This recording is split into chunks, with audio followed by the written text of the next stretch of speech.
Well, all right. Well, my name is Guy Meyer, and I'm visiting here with Brigitte Moran, who is the, what is your full title, Brigitte, of the... I'm the CEO of the Agricultural Institute of Marin. CEO. Or Executive Director, or... All right. Titles, so. All right. And we are like 6 days before Election Day. Thank God. Thank God, she says. And you probably, even if you didn't have an election coming up, you probably have a pretty busy schedule. We do. But this election is giving you some extra work, I imagine. Yes, it's been taking up, the last 3 months have been full election mode. Tell me, let's get some background. It's Proposition B, which is on the ballot, right? And Measure B, yes. Measure B is called. Yes. Okay, now Measure B, I might have asked you to bring a copy of that, but how would you just summarize, what does the measure say, and what is it proposed to do here? Okay, a little background. In I think it's 92, the citizens put a measure on the ballot saying that if we were to build anything on the campus at the Civic Center, that we would have to get a vote of the public again. Yeah. So hence why we had to go to the public to get this vote. So what we did was we've been negotiating with the county and talking with them on the possibilities of building a permanent home for the farmers market. And so the ballot measure says basically all we have to ask the public is it okay to build a permanent farmers market? And then the size of the building, or what we had to do was actually kind of estimate no more than 30,000 square feet. Okay. I think it's probably going to be a little bit less, but we didn't want to have to go back to the ballot because it costs a lot of money to put it on the ballot. So that actually is on the ballot too. It says there that the building that you build will be no more than 30,000 square feet? Correct. Okay, and so it's more of a land use. Yeah. Thumbs up. Yeah. Yeah. Tell me,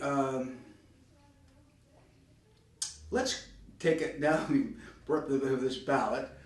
The farmers market itself here in Marin County has existed for how long? 32 years. 32 years. Yes.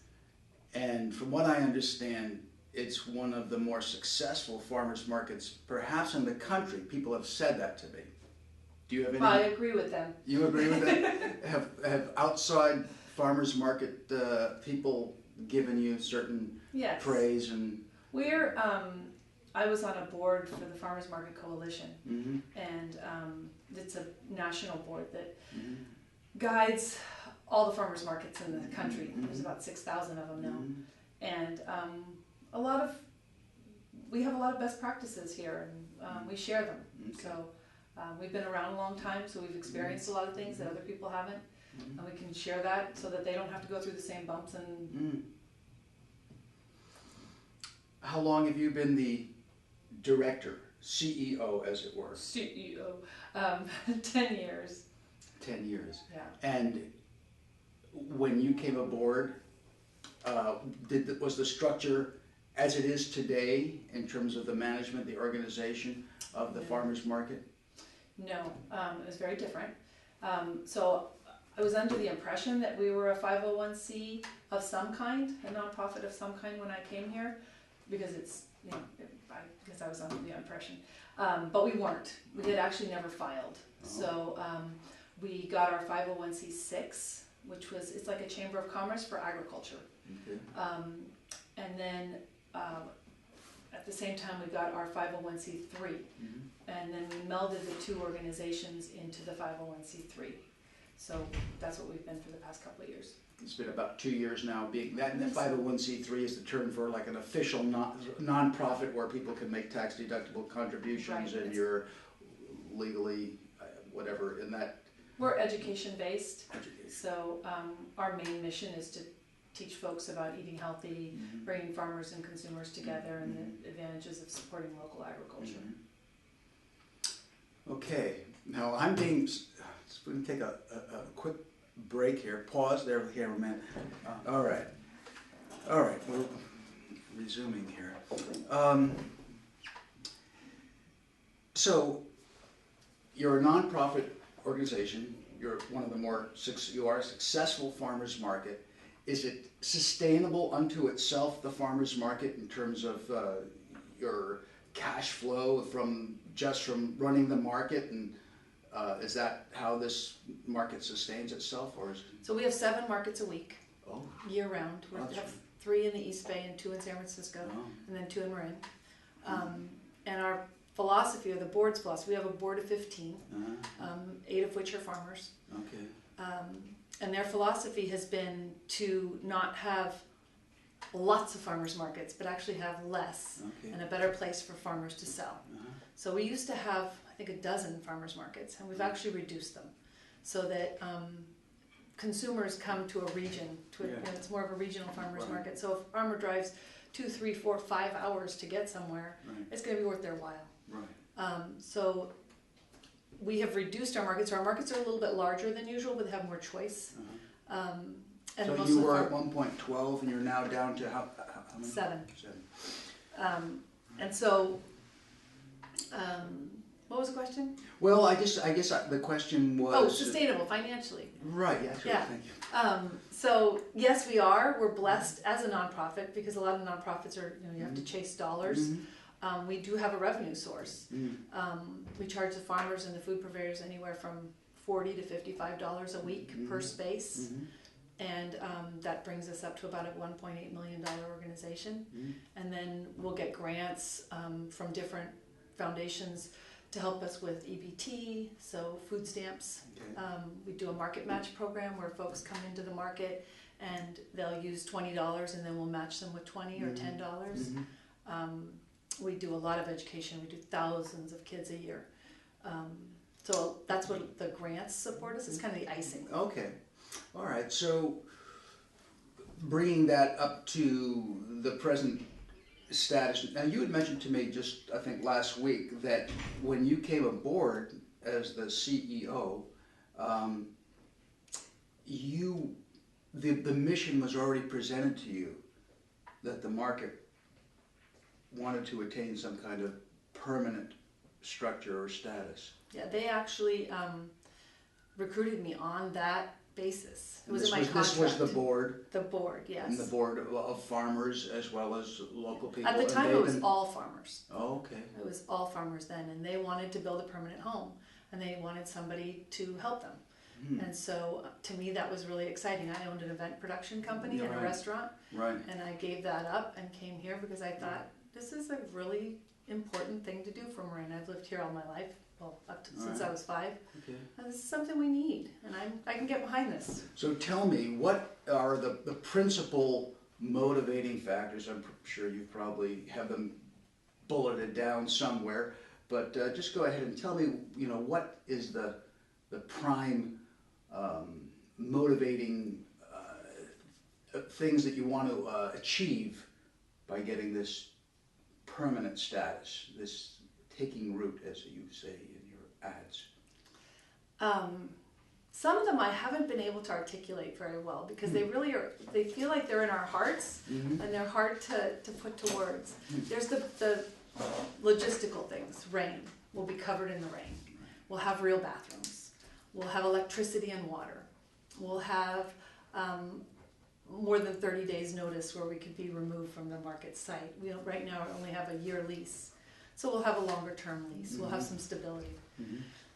But the other things that I haven't been able to articulate, it's kind of like I want to fast forward 10 years and be able to look back and go, see, that's what I was talking about. Or that's what I couldn't say, or what we can't say. What do you think that might be? I think it's a place where we honor agriculture, where we teach about agriculture, where our Marin farmers feel respected and feel heard, where all the ag organizations can come together and have great conversations about what the next steps are for the next generation of farmers. Having conversations around our kids and diabetes and the obesity problems that we're having, and how do we solve that as a community. Even though we're the #1 in the country, the healthiest county in the country, we just got named, we still have some problems with some of our kids and our adults. Yeah. So No, we're blessed, aren't we? With the weather being close to the ocean as we are, all the beautiful sea breezes blow all the particulate matter that might matter if we were in a different geographical location. We're kind of lucky that way. So a place where we can share what we've done here in Marin as a community, how we saved 50% of our land to agriculture next to a metropolitan city, that's a hard thing to do. How did those leaders 40 years ago do that? How did our ag department become one of the first certifying organic agencies in the county? Not statewide, but in our own county we have that. How all these organizations, Marin Organic, Malt, UC Extension, the Ag Commissioner's Office, us, how we all work together to help farmers. Do you foresee that in this, excuse me, boy, I interrupted you, didn't I? It's okay. That train, did you leave a bookmark there? It's fine. All right, okay. So, oh, I know. Did you see this building, 30,000 square feet, in the sketch, and I think it's been mentioned as a 2-story building. Yes. That's the plan? That is the plan to date. It's not that it won't change. But it can't exceed 30,000 square feet. Right. I'm not so good at numbers and what that would be. So the bottom floor is 18, the presumption is that it's 18,000 square feet, and the second floor 9 right now. Because part of it would be open to the downstairs. And who, you're getting permission to build on the public land here, the Civic Center land. Would you be then paying rent to the Civic Center? Yes, yes. Okay.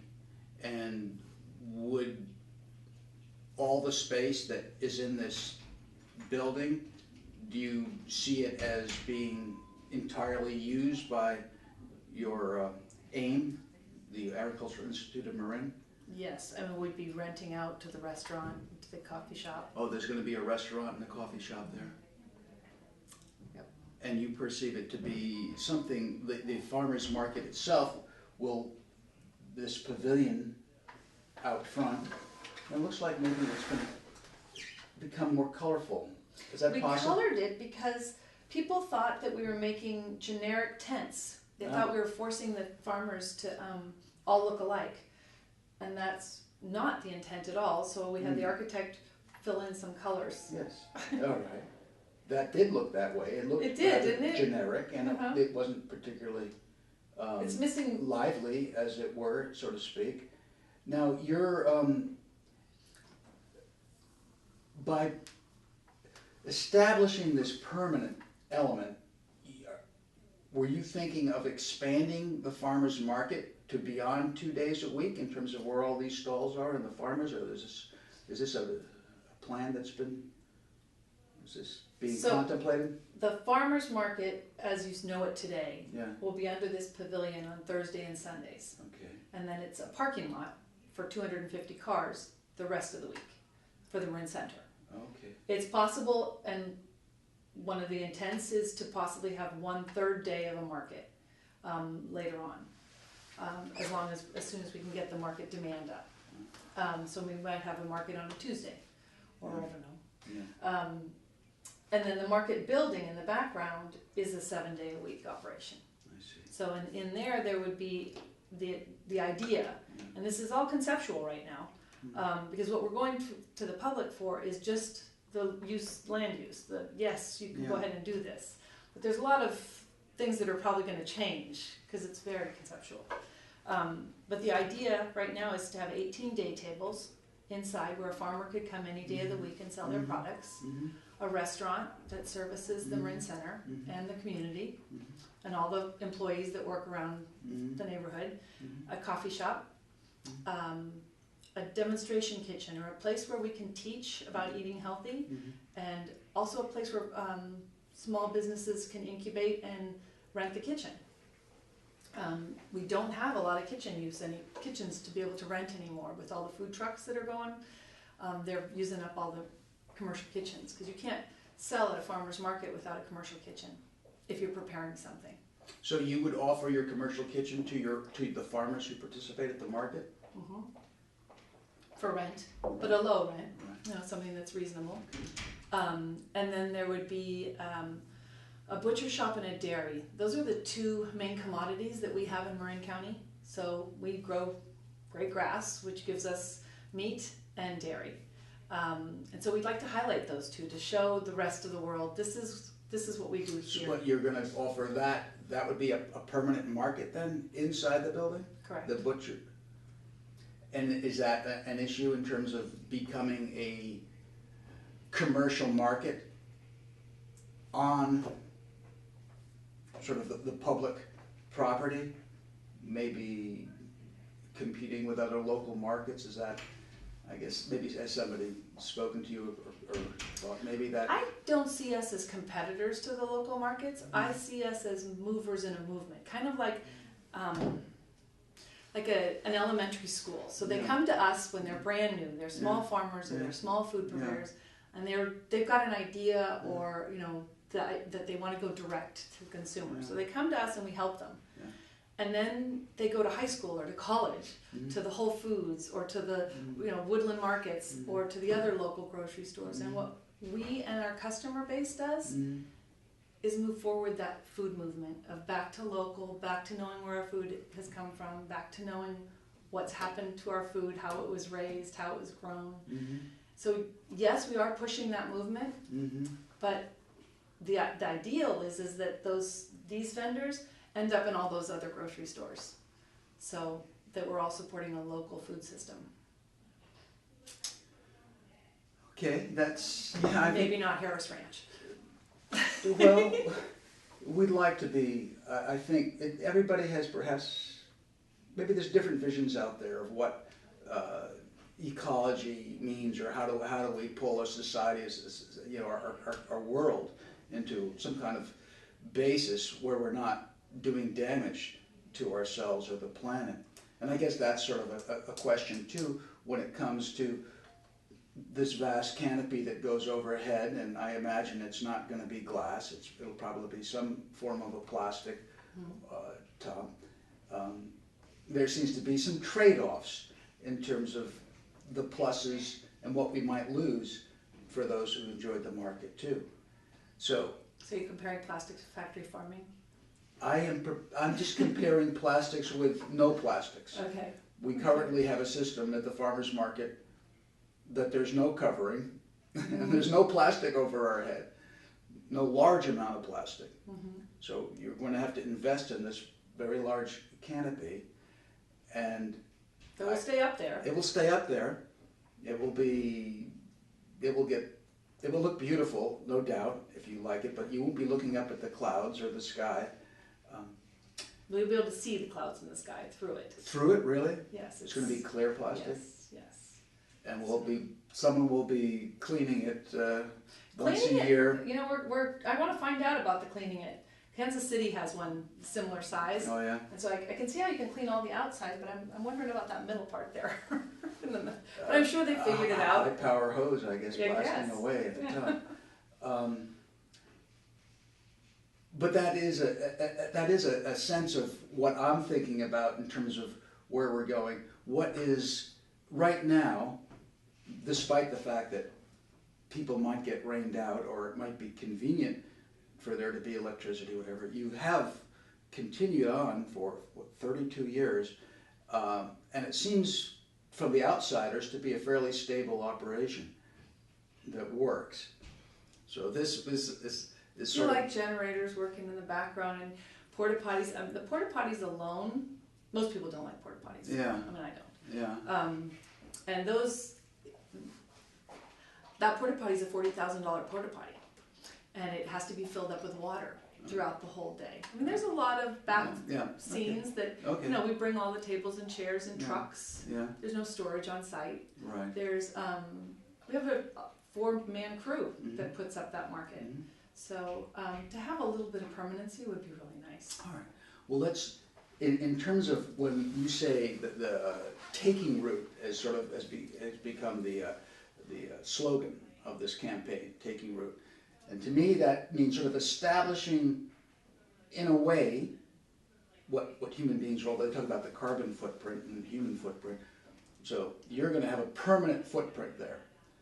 What is that impact environmentally? Is the parking garage, is that, again, not the garage, but it's not a garage at all. It's the parking space. It's all going to be paved, I assume, surrounding. And the building itself will have energy demands and all that. We'll have solar panels on top of it. We're going for LEED Gold. LEED Gold. Yeah. Okay. That's a term I've heard a lot. I think the big building down in Corte Madera is also said to be LEED, so it's sort of a interesting. I don't mean to put you in the same boat as the big building in Corte Madera, but that people throw out these terms that make it seem like this is somehow blessed by, you know. LEED is a high standard for environmental buildings. Yeah. So gold is, platinum is the highest. Yeah. We don't have the money, I don't believe, to build platinum. Yeah. But we are going for gold. How big is the, right now, most people are familiar with that Christmas tree lot. Is that going to be the entire space? Yes, of, about of 4.5 acres. 4.5 acres. With the majority being parking lot. And once again, the full design has not been worked out. You've talked with, apparently you have an architect. We do. Right. And this drawing represents what very well may be the design. Is that correct? Or correct, yes. It's aiming that way?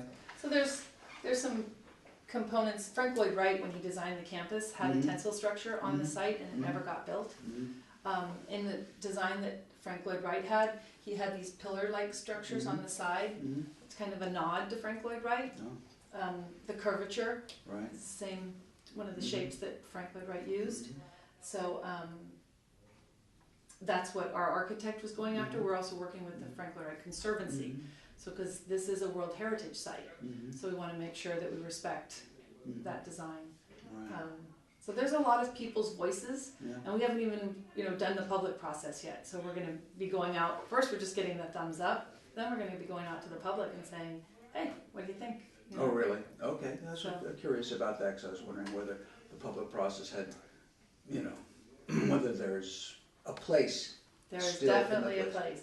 Because I think what you used the term greenest of the green last week when you spoke to me of the market, and one does think in terms of the whole movement of independent farmers and farmers markets direct from farmers to consumer as being kind of a very powerful, strong link in what would be kind of reducing energy and kind of reweaving our relationships with You should nature. interview one of the farmers to see what they do to reweave us with that nature. I'm sorry, what was the quote? You should interview one of our farmers. Well, because I just run farmers markets. They do the hard work. I'm aware of farmers. I'm aware of what they've done, and God bless them and their hard work and their the beautiful farms that show up there. So I mean, I am hoping that, and I am concerned. I think many people want to see us make use of everything we do, with a consciousness toward the environment.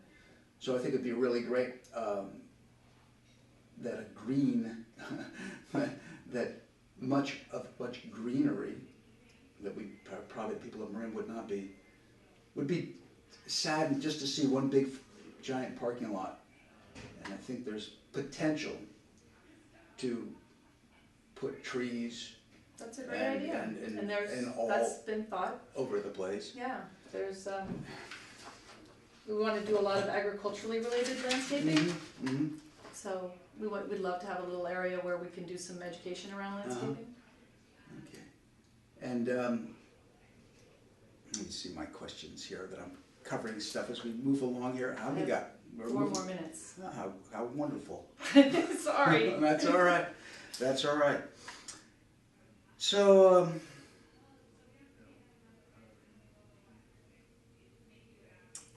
tell me about the,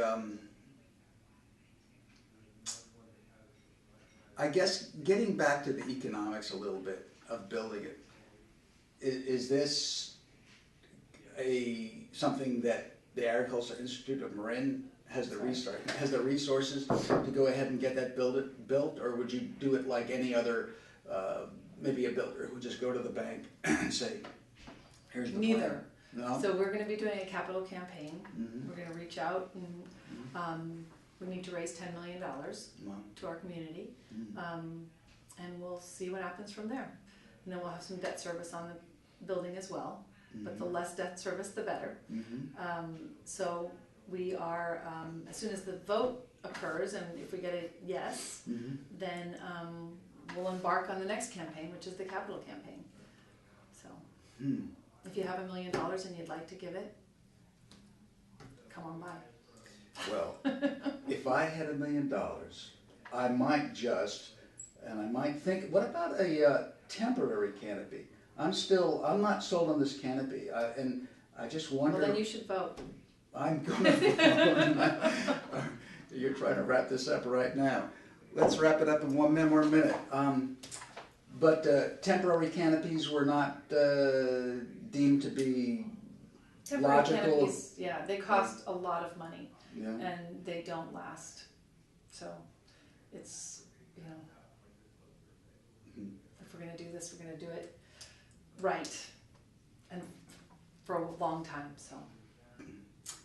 Well, I wish you all the best. I wish that the Earth a more plastic-free environment, and I'm not quite sure. There are reasons why we love to be protected from nature, but how many days a year do you lose from rain? Depends on the year. This year, not so bad. Yeah. Year before, it was horrible. Yeah. Supposedly we're getting a La Nina this year coming up, so this year won't be so good coming up winter. So. We never know, but No, we don't. hopefully it will be just perfect. Wouldn't it be just perfect? Rain in the evening after we all, never mind. Yes. Well, Brigitte, I appreciate you taking the time to let me ask you some questions and chat with you. And thank you. Best with everything with the market. One of the great things that we have going for Marin County is this little farmer's market. Yeah. Okay. All right. All right. Thank you very much, people. Thanks. Okay. That's a wrap.